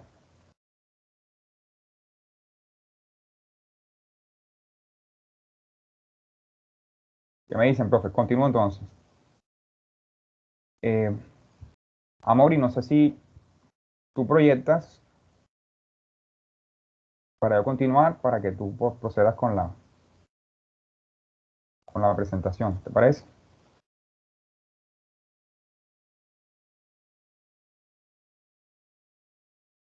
¿Sí me escuchan? Sí. Hola. Sí, Jonathan. Sí, bueno, claro, lo estamos escuchando. Ok, qué pena. Pero un momento ya Yo quedé como que, bueno, veo todos conectados, pero no me responden. Bueno, no, Amaury, para que entonces proyectes y ya tú continúas con la... Sí, Te agradezco ese favor. Entonces, todo claro con el ejercicio, pues bueno, con un ejercicio sencillo, pero creo que se puede amoldar a muchas necesidades que los grupos tienen y a los datos que muchos grupos están manejando. El ventilador, por favor. Yo tengo una inquietud. Sí, profe. La escuchamos. Una preguntita. Según la tabulación, cuando la vayamos a hacer, ¿se aconseja hacer varias o uno se casa con una? ¿Con la mejor o hay unas recomendaciones para uno realizarla? Bueno, la organización como tal depende mucho después del tipo de datos que vayamos a organizar. Por ejemplo, si ustedes tienen en cuenta encuestas, si es el caso, la idea sería para cada pregunta, sobre todo si son preguntas cerradas, organizar entonces una tabla que permita de manera clara ver las opciones de respuesta, como el ejemplo que se le compartió anteriormente en la presentación. Si la información es, por ejemplo, cualitativa, son preguntas abiertas, tenemos la opción de categorizar, hay varias opciones de respuesta. Si es una sola entrevista, ¿cierto? Y pues bueno, es una opinión subjetiva y un dato cualitativo, de ahí más que pensar en graficar y hacer tablas y todo esto, más bien sería de pronto presentar eso como un resultado y tal vez sintetizarlo, ¿ya? Poner lo más relevante de esa entrevista, por ejemplo, y ahí de pronto no sería necesario hacer la parte de la tabulación. Si estamos hablando de otro tipo de datos, entonces ya depende de las variables que estemos manejando. En este caso, por ejemplo, mire que es importante en el ejercicio que yo compartí, la parte de los meses, porque son datos acumulados de precipitaciones, es decir, de lluvias en cada mes. Entonces se ve claro en un eje, en este caso las columnas serían cada mes y cada fila me representa el año. Entonces ya eso ahí depende, profe, un poco del tipo de datos que yo quiero organizar. Y pues bueno, cualquier duda, nosotros como asesores estamos pendientes para guiarlos y ayudarlos en esa parte. Ya, Amaury, regálame la anterior, la diapositiva anterior a esa. Ahí está. Listo. Entonces, ¿cómo escoger un buen diseño? Un poco de lo que veníamos hablando. Después de haber escogido la gráfica perfecta para nuestros datos, lo cual hay que pensar bien, tener en cuenta qué variables, qué tipo de categorías tenemos, todo lo que queremos representar. Entonces, tener en cuenta la presentación y diseño en esto. Entonces, por ejemplo, si tenemos cuadrículas, eliminar la cuadrícula a menos que sea estrictamente necesaria, porque puede ser muy engorrosa en el gráfico. Muchos gráficos tienen pronto cuadrículas. Si no sé si vieron cuando yo estaba escogiendo las opciones, había unas que me colocaba líneas, incluso unas colocan cuadrículas. Entonces, como que solo si es estrictamente necesario. Etiquetar los ejes, eso da claridad a los gráficos. Es muy importante tener eso bien organizadito, porque puede que yo tenga una gráfica correcta, pero si no está bien etiquetada, entonces va a ser difícil de leer. Entonces ya vimos cómo es la opción de cambiar la etiqueta de mi eje horizontal, mi eje vertical y todo esto.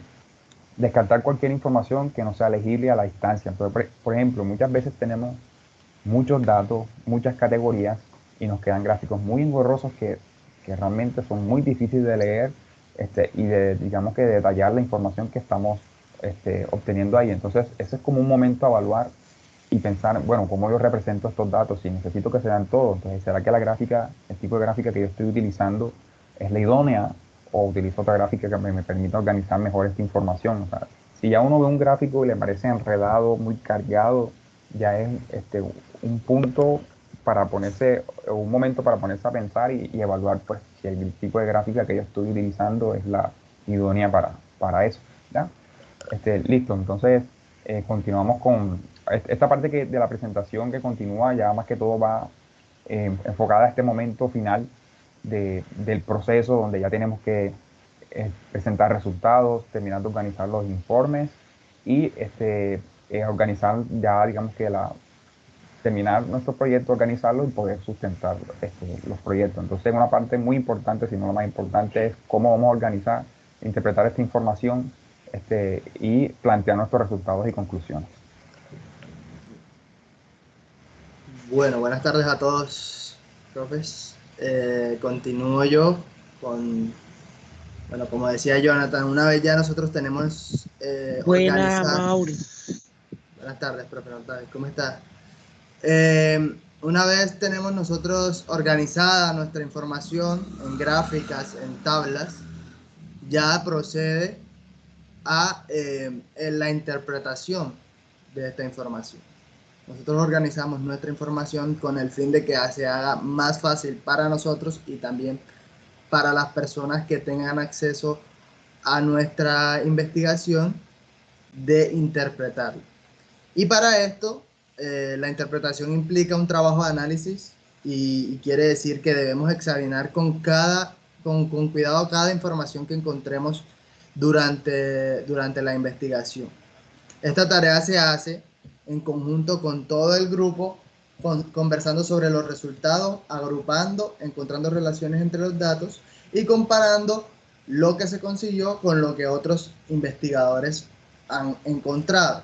Es muy importante esto último que dicen, porque, bueno, siempre es muy importante que nosotros validemos que la información que obtuvimos vaya de acuerdo con lo que la revisión bibliográfica nos dio en nuestros antecedentes, ¿cierto? Entonces, por eso siempre debemos comparar toda esta información que conseguimos y todos estos resultados que obtuvimos con lo que las personas antes que nosotros lo han encontrado, ¿cierto? Hacer como una especie de contraste, mirar si la tendencia que nosotros encontramos es una tendencia similar o si de pronto se aleja más de lo que tal vez hayan podido encontrar otros investigadores antes de mí o antes de nosotros, para saber cómo va a ir encaminado o cómo están encaminados los resultados que nosotros tenemos. Y si de pronto, a través de nuestra investigación, podemos, digamos, como que encontrar nueva información o nuevo conocimiento que estemos generando nosotros que de pronto personas antes que nosotros no hayan logrado ver. Entonces, para la interpretación de los resultados, como les decía, es el momento del ejercicio colectivo de la comprensión, de darle orden y sentido al hallado. Una vez nosotros organizamos las gráficas, entonces ya procedemos a ver cuál es la tendencia que tienen estas gráficas y qué datos son relevantes para nosotros mostrar y darles, como valga la redundancia, una importancia mayor, ¿no?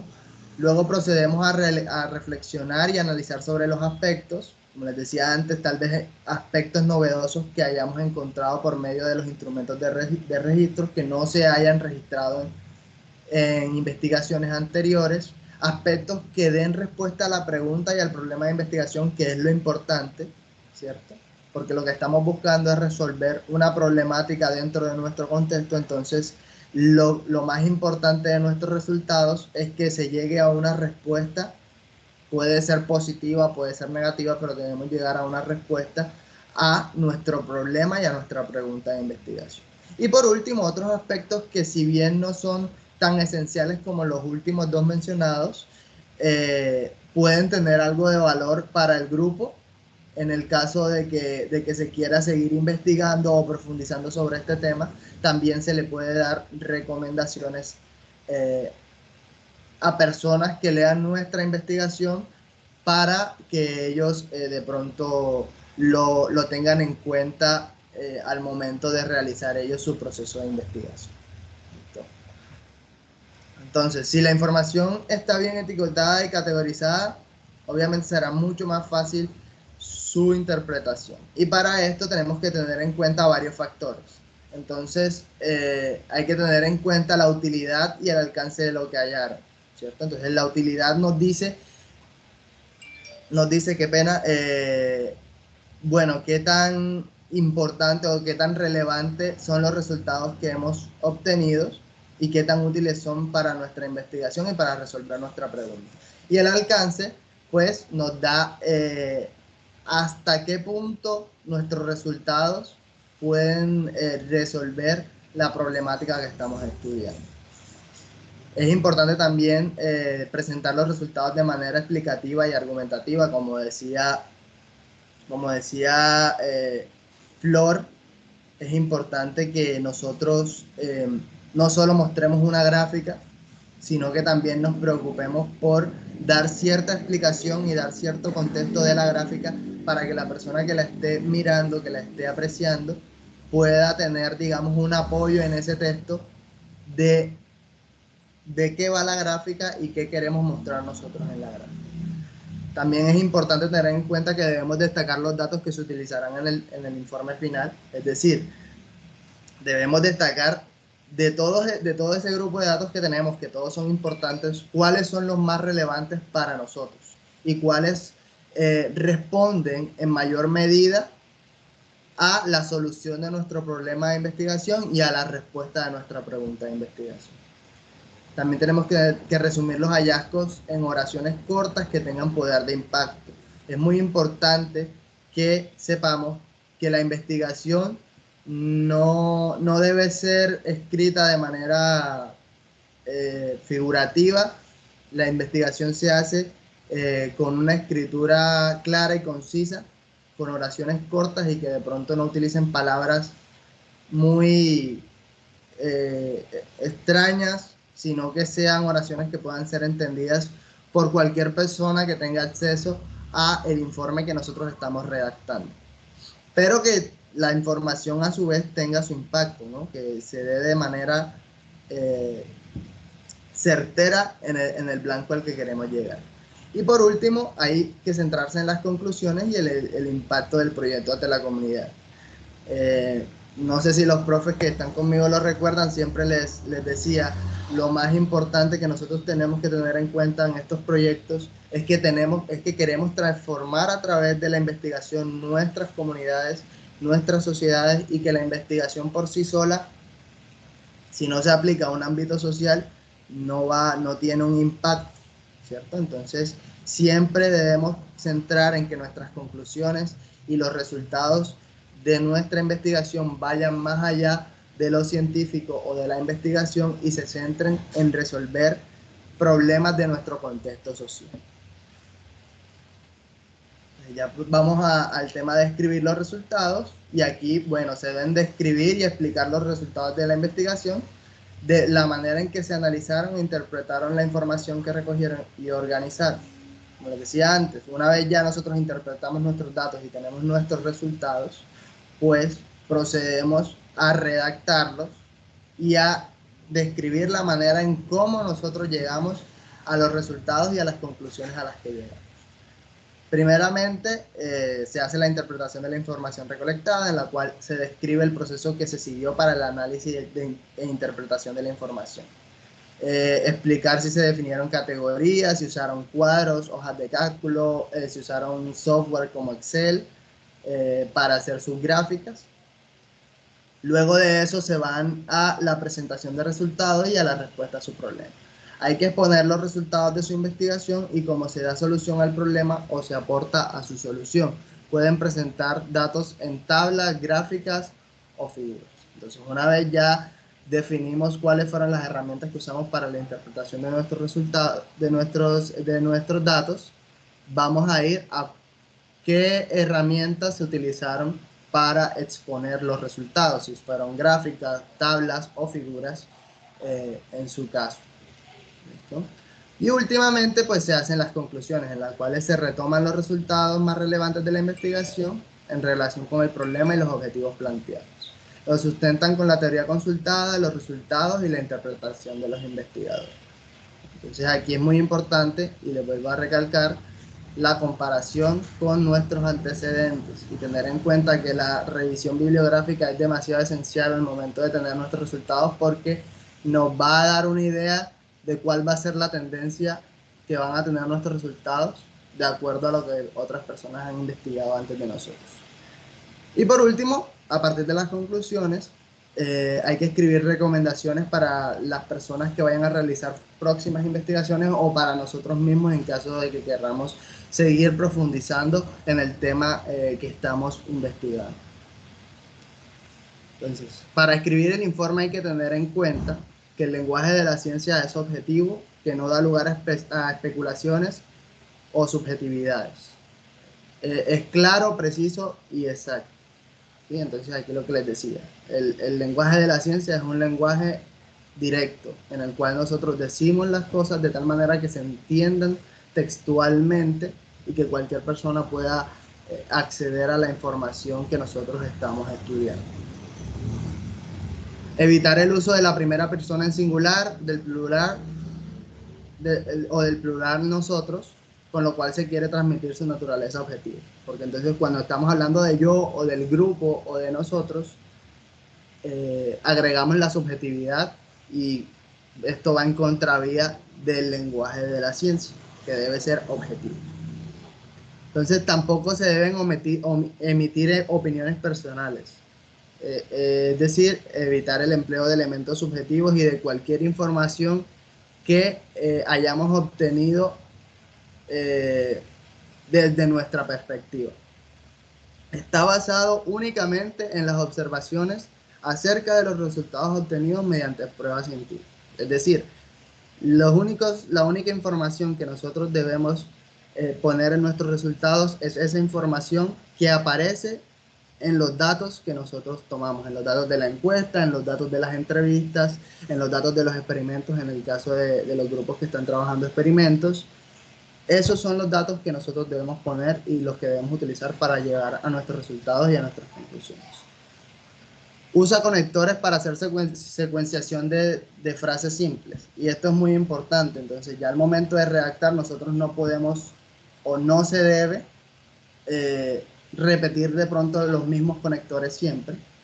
Para eso, pues, debemos tener en cuenta el uso de sinónimos, de diferentes conectores, no utilizar la misma palabra o la misma muletilla muchas veces, porque le resta de pronto seriedad al documento y al informe a la hora de leerlo. Bajo uso de palabras innecesarias, tampoco usa adornos retóricos como metáforas, lenguaje figurado, lo que les decía. Va directo al punto, no va, digamos, de pronto adornado lo que queremos decir, sino que se tiene que entender textualmente lo que queremos expresarle a las personas. Hasta aquí, ¿alguien tiene alguna pregunta? Ya saben que si tienen alguna duda, pueden interrumpirme con toda la confianza y hacer sus preguntas.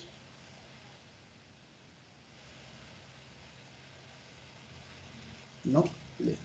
Entonces, aquí hay una tabla de conectores lógicos que les vamos a compartir, en la cual pues se utilizan varios conectores que pueden ser utilizados para diferentes acciones a la hora de escribir, como por ejemplo para enlazar ideas similares, para contradecir ideas, para indicar tiempo o lugar, para indicar una relación causa-efecto entre dos variables. para indicar un ejemplo, un resumen o una conclusión, o para marcar la similitud o el contraste entre dos ideas. ¿Cierto? Aquí hay una lista muy grande que la van a tener a la mano en las diapositivas y que la pueden usar a la hora de escribir su informe. Como digo, la idea es que enriquezcan el informe con estos conectores y que no utilicen siempre los mismos.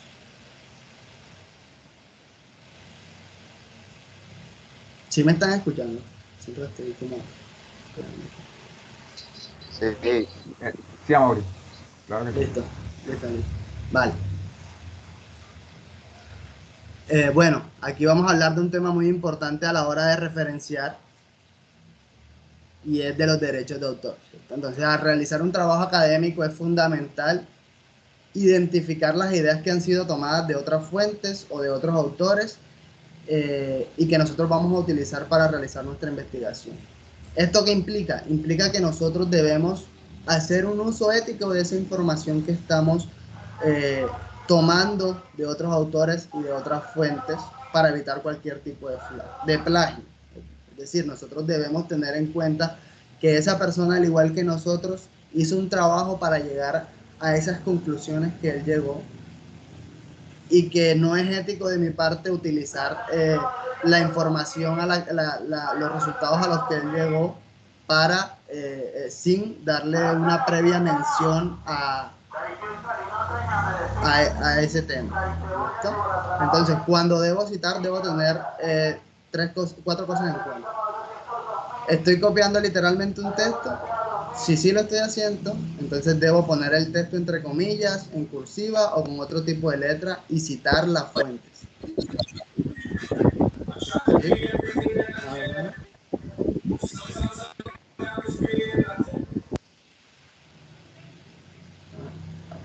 Entonces seguimos. Si estoy parafraseando un texto, citar la fuente, escribir la persona a la que debemos esta información y de la cual, digamos, la fuente de la cual obtuvimos esta información. ¿Es la idea o la teoría de otra persona? También debemos citar la fuente, ¿cierto? Entonces, todo eso, en todos esos casos debemos citarlo, pero en el caso en el que estoy copiando literalmente lo que dice el otro texto, debo ponerlo entre comillas o en cursiva y citar la fuente. ¿Para qué? Para que se sepa que esas son textualmente las palabras de otra persona y de la persona que investigó antes de mí.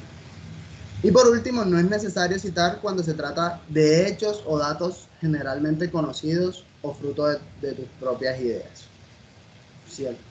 Entonces, en este caso, de pronto, si vamos a utilizar o vamos a escribir sobre alguna verdad científica, no tenemos que citar a la persona que lo está haciendo porque ya esa es información colectiva de la que todos gozamos. Entonces no hace falta citar a la persona que estudió y que descubrió esa verdad. ¿Listo?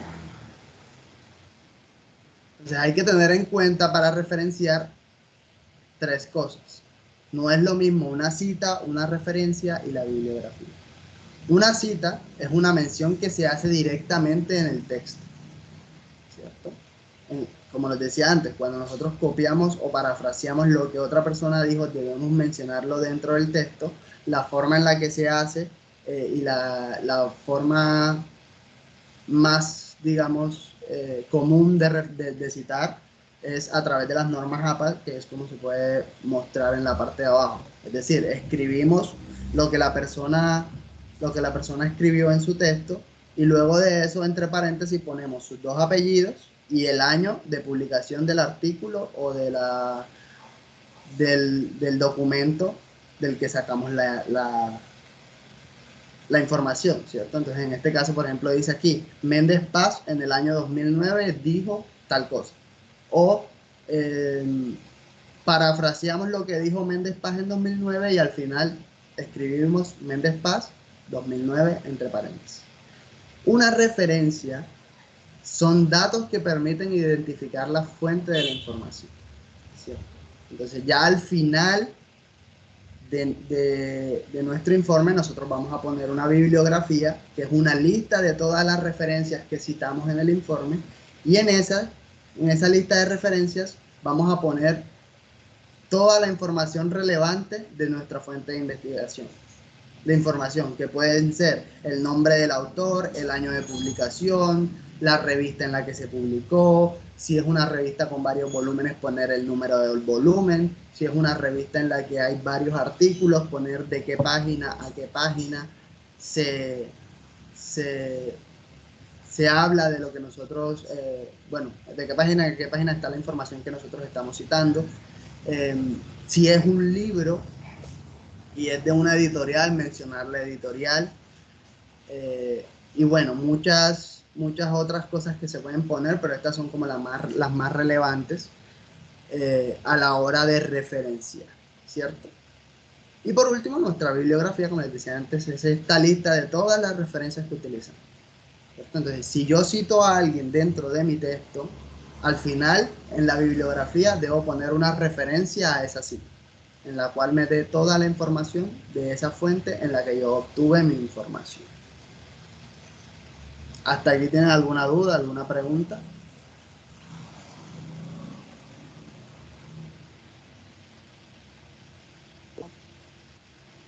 No, listo, entonces seguimos. Por último. Bueno, mis queridos profes. Ah, ok. Dale. Sí, falta una, pero esta es corta, solo para qué pena, Mauri. Qué pena, Mauri, dale. No te preocupes, Flor.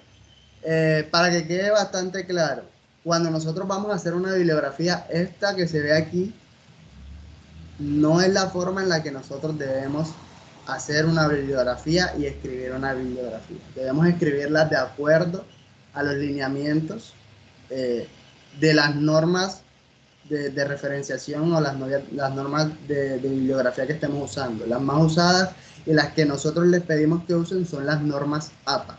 Entonces no aceptamos bibliografías en las que me pongan un link o una página de internet o Wikipedia o un video de YouTube, ¿sí? Y si vamos a citar una página de internet, tiene que ser una página que sea, digamos, veraz, que esté verificada, de pronto una página en la cual nosotros podamos conseguir información verificada científicamente, artículos, revistas, y también se debe hacer de acuerdo a las normas APA para referenciar páginas web.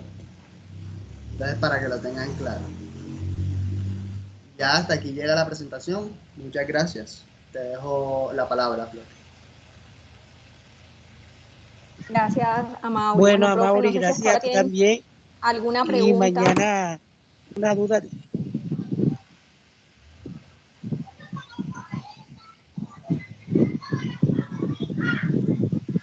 Dígame, profe, ¿qué duda tiene?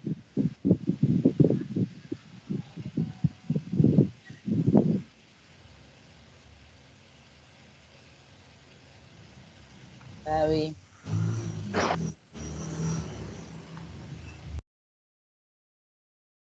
Ok, bueno. Bueno, mis queridos profes, realmente era una información muy valiosa que le queríamos compartir el día de hoy. Ojalá se animen a hacer cualquier pregunta que tengan antes de cerrar este espacio para que podamos compartir. Igual ustedes saben que Amaury, Jonathan, Laura y yo estamos disponibles para cualquier duda que tengan sobre el proceso de investigación. Para terminar, les queremos retomar la información que ya le hemos dado sobre el tema de legalización. Ustedes como grupos están pues en ese deber de invertir el recurso de forma inteligente y adecuada, siguiendo con los parámetros que la universidad nos está brindando. Yo quisiera pues aprovechar este espacio, profes, como se los he explicado a algunos de mis profesores, porque de repente se ha convertido en un tema bastante dispendioso el tema de la legalización de las facturas por las condiciones en que la universidad no las está pidiendo. Sin embargo, yo les hago la invitación de manera muy amorosa y de pronto les voy a explicar la razón de ser. No es porque la universidad quiera molestar, no es porque nosotros como Onda quiera molestar, sino es que realmente, pues ustedes saben que estamos manejando con recurso público, estamos trabajando con recurso público, es un recurso que viene de MinCiencia, es un recurso que viene de Cardique y que la universidad simplemente es un administrador de es el puente que utiliza MinCiencias y utiliza Cardique para poder trabajar con ustedes. Entonces, como es un recurso público, una de las peticiones que hay es que el recurso se gaste en entidades, en tiendas, en abastos, en ferreterías, en lugares que estén acorde con las peticiones normativas del país, que son la DIAN. Listo. Es una cadena. La señora de la esquina, de pronto, a la que yo le quiero comprar refrigerios para los estudiantes, que chévere, yo la conozco, que seguramente es una señora que necesita el dinero porque realmente está trabajando con las uñas, pero es una señora que no paga impuestos, es una señora que no paga DIAN, es una señora que no es una persona que no puede dar una factura legal, es una persona que no podemos, es discutible. Tenemos que invertir nuestros recursos de ondas en lugares, en tiendas, almacenes de cadena, tiendas, ferreterías, establecimientos que tengan las condiciones que nos puedan dar las facturas que ya nosotros les explicamos en los anteriores encuentros. Listo. Nosotros realmente le vamos a agradecer de todo corazón este tema, no es un tema de nosotros, tampoco es un tema que como hacemos en asesorías de profe, usted me tiene que entregar el 10 y ustedes nos dicen, no, yo les entrego el 2 y les decimos que sí. No. El tema de la legalización, el tema de la factura es un tema diferente. Estamos hablando de dinero, por supuesto tampoco estamos desmintiendo la palabra y la buena fe que ustedes tienen, pero debemos cumplir con los requerimientos que nos está pidiendo la universidad. Estos recibos de caja menor, estos recibos como el que yo tengo en la mano, que bueno, no se ve bien porque tengo el fondo pixelado. Este recibo que yo tengo de caja menor y todos los recibos de caja menor solamente se pueden utilizar para transporte, profe. Solamente se pueden utilizar para transporte. Es decir, si usted le va a pagar a una persona para que le haga un montaje de algo y usted a la persona le pagó 50,000 pesos para que hiciera el montaje de una tubería, para que le hiciera, no sé, alguna cosa y no es transporte, eso usted no lo puede legalizar en un recibo de caja menor. En otras palabras, eso le toca a usted pagarlo usted. No hay otra cosa que decir, porque lo único que se acepta en recibo de caja menor es transporte. Otra cosita de estos recibos, profe, estos recibos ustedes pueden hacer más de un recibo, es decir, si ustedes se gastaron 120,000 pesos en transporte, ustedes pueden hacer 2 recibos sin ningún problema. Cada recibo de caja menor que ustedes nos entreguen no pueden ser superior a 90,000 pesos, eso es importante saberlo. Si usted se gastó 95,000 pesos, entonces tiene que hacer 2 recibos, uno por 90, uno por 5,000, o uno por 50 y uno por 45, y así. Pero cada recibo de caja menor no puede superar el valor de 90,000 pesos. También es importante entender que como grupo de investigación no podemos, de los 670,000 pesos que tenemos como investigadores, como grupo de investigación, no podemos decir que nos gastamos 300,000, 400,000 pesos en transporte. Eso está fuera de cualquier contexto porque a nosotros nos dan el apoyo de investigación que nosotros le estamos dando a ustedes es para que apoyen la investigación con insumos de investigación. Listo, así que también tenemos que ser medidos con el gasto del transporte. En estos días ya pues ustedes deberían estar legalizando el recurso y entregándoselo pues a cada uno de sus asesores correspondientes. Si tienen alguna duda, por favor no duden en hacerla. Una recomendación que les voy a hacer en los lugares donde les dicen tenemos facturas electrónicas y les dicen, bueno, listo, denos los datos de la universidad y nosotros le pasamos la factura al correo de la universidad. Si llegase a ser el caso, si ya les pasó, no hay problema. Pero si llegase a ser el caso y eso les ocurre, les vamos a sugerir que sola esa factura salga a nombre de ustedes. No va a haber ningún problema.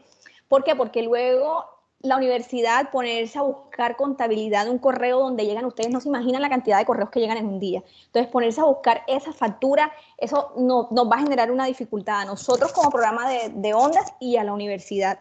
Entonces, en el caso que ustedes les ofrezcan la factura electrónica, pero las condiciones que la factura electrónica le llegue al correo de la universidad, ustedes en ese momento pueden decir, no, esa factura electrónica la pueden hacer a mi nombre.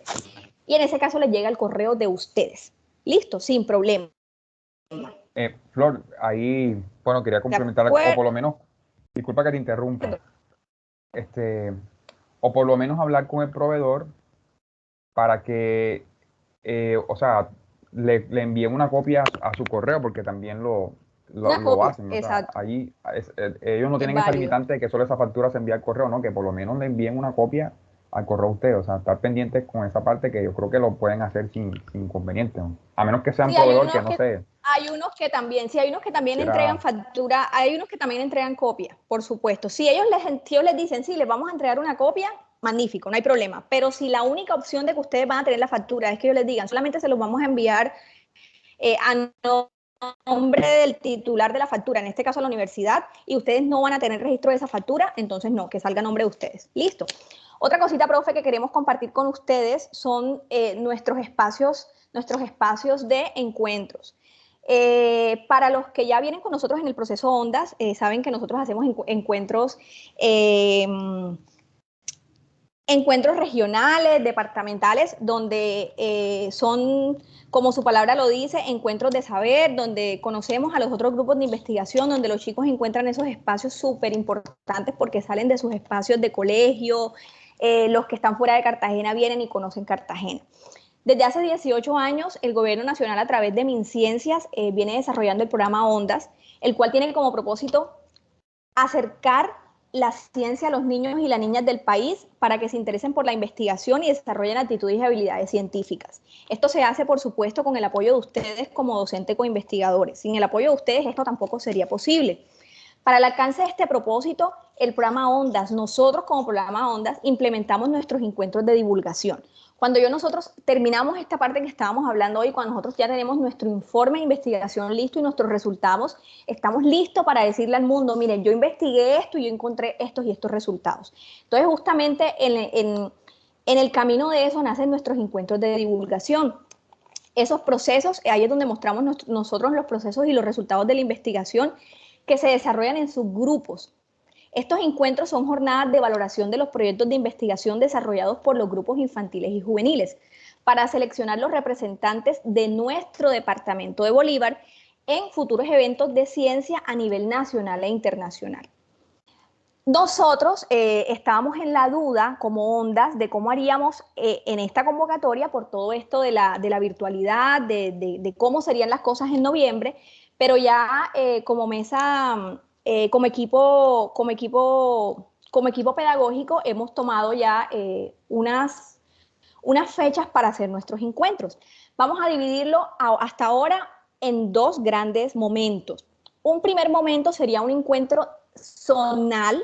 Vamos a dividir entonces, actualmente nosotros tenemos 45 grupos. Listo, 45 grupos actualmente activos en Bolívar. Esos 45 grupos los vamos a dividir en dos zonas, teniendo en cuenta, por supuesto, la cercanía de las zonas. El viernes 5 de noviembre, ese primer espacio, ese encuentro zonal, va a ser de manera virtual. Entonces, ese 5 de noviembre van a estar participando esas dos zonas, esos 45 grupos, donde ustedes hacen parte de esos 45 grupos, van a estar participando en un encuentro virtual. ¿De qué manera se van a hacer? Ustedes a través de nuestro canal de YouTube vamos a estar presentando las investigaciones de sus grupos. ¿Por qué es importante y por qué se los decimos desde ahora? Porque ya tienen que comenzar ustedes como grupo a mirar a esos dos estudiantes líderes que tienen... que siempre han estado bastante comprometidos en este proceso con la investigación y que ustedes le ven esa capacidad oratoria para poder dar a conocer su investigación. Vayan entregándoles y vayan acercándolos en su pregunta, en el objetivo, en el planteamiento del problema, en el instrumento que han usado, en todo el proceso y en toda la ruta metodológica para que ellos la entiendan y de esa manera que la puedan entender, puedan sustentar su proceso de investigación. Entonces, ese primer momento es ese encuentro zonal. De esos 45 grupos, ganarán 35 grupos o pasarán o seleccionaremos 35 grupos que pasarán a un encuentro departamental. Ese encuentro departamental se hará el viernes 26 de noviembre. Ese encuentro departamental sí será presencial en la Universidad Tecnológica de Bolívar. Listo. Seguramente en la sede de Ternera, en nuestro campus en nuestro campo de Turbaco. Ese encuentro departamental, entonces, asistirán los 30 grupos seleccionados de los encuentros zonales. Y en ese encuentro departamental, por supuesto, pues vamos a conocer a los otros grupos, vamos a hacer el encuentro, pues, a conocerse ustedes como maestros, porque no han tenido la oportunidad en esta convocatoria de conocerse personalmente, a conocer qué están haciendo otras instituciones, a mirar qué instituciones están participando. Y, por supuesto, ahí también saldrán unos seleccionados para representar entonces a Bolívar en los encuentros departamentales, y de ahí pasamos a unos nacionales, y de ahí a un certamen internacional. Listo, entonces es importante, queríamos dejarles esta información para que la tuvieran en cuenta. Importantísimo, en negrilla, profe, negrilla mayúscula sostenida. El transporte para estos encuentros es de parte del grupo de investigación. Listo, no hay, o sea, para esta convocatoria, pues nosotros como Ondas no tiene apoyo para darles a ustedes para los traslados, o el traslado para los grupos que salgan seleccionados para venir a los encuentros de Turbaco. Listo, hasta ahora esa es solo la información que tenemos. Listo. Más adelante, por supuesto, a medida que vamos organizando, les vamos a ir dando información a todos los grupos. Sin embargo, si tienen preguntas específicas sobre los encuentros, ya cada profesor se acercará a sus diferentes asesores. ¿Listo? Mis queridos profes, ¿están todos allí o se fueron todos de aquí? ¿Hay vida en este planeta? No, sí, estoy aquí. Sí, sí, perfecto. Ok. Pero todo claro. Flor, para agregar una cosita a lo que dijiste de las facturas, en caso tal de que algunos profes ya les haya pasado lo de la factura electrónica, tienen que enviarle a su asesor, si me están oyendo, ¿verdad? Ya. Sí. Tienen que enviarle a su asesor el proveedor, el NID del proveedor, la fecha exacta en la que se hizo la compra y el valor para poder pedirlos a la universidad. ¿Listo? Bueno, entonces queremos que habiliten sus cámaras un momento, los que quedan conectados, para tomar una fotico de evidencia final.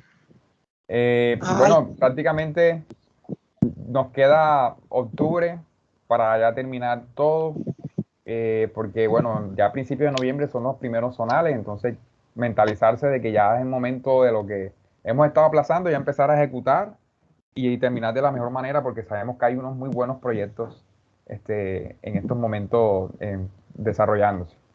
Entonces, bueno, un placer verlos a todos, compartir este espacio.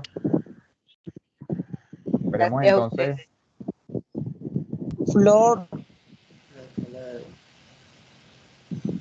¿Quién va a tomar la captura? Dale, Lau, tú eres la encargada. La escuchamos, profe.